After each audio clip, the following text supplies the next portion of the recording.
मुझे पता है वो फीलिंग, वो सुकून क्या है कि जब किसी घर में जाकर के इनविटेशन, क्योंकि मैं स्टूडेंट के घर नहीं जाता कभी भी, लेकिन सिलेक्शन के बाद जब बच्चा बुलाता है तो एक बार उसके घर में जाता जरूर हूं, ये देखने के लिए कि इस बच्चे का आर्थिक रूप से बैकग्राउंड कैसा था, इसे इस नौकरी की आवश्यकता कितनी थी, ये देखने के लिए मैं जरूर जाता हूं। और कई जगह जाने के बाद अंदर से इतनी अच्छी गुड फीलिंग आती है कि जब जाके मैं देखता हूं कि बच्चे के घर पे छत नहीं थी, उसने एक बांस खड़ा करके त्रिपाल ऐसे बांध रखा था, समझ रहे, चार दीवारी थी, छत थी,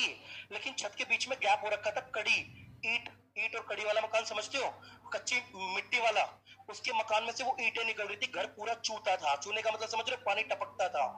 घर पूरा टपकता था, उसने ऊपर तिरपाल डाल रखा था, बांस बीच में खड़ा कर रखा था, और घर में एक चूल्हा था, और उसी चूल्हे पे रोटी बनती थी, चाय बनती थी, मेहमान आते थे तो चूल्हा गर्म ही रहता था।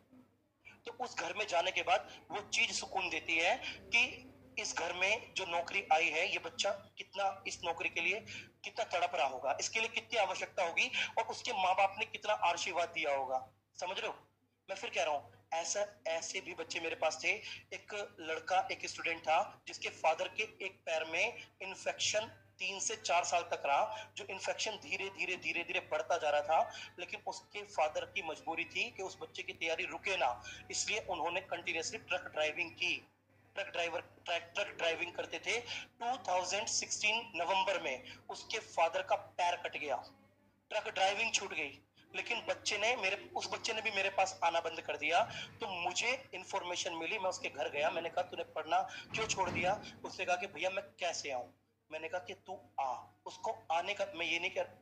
एक बात, कोई हुटिंग मत करना, ये हुटिंग की बात नहीं है, मैं सिर्फ तुम्हें बताना चाहता हूँ कि तुम लोग भी ऐसा करने का प्रयास करना, बहुत खुशी मिलती है। मैंने उस बच्चे को बुलाया, उसे पढ़ाया भी, और दिल्ली पुलिस का जो प्रीवियस बैच था ना, जो वैकेंसीज 1-1.5 साल आगे खिसकी थी,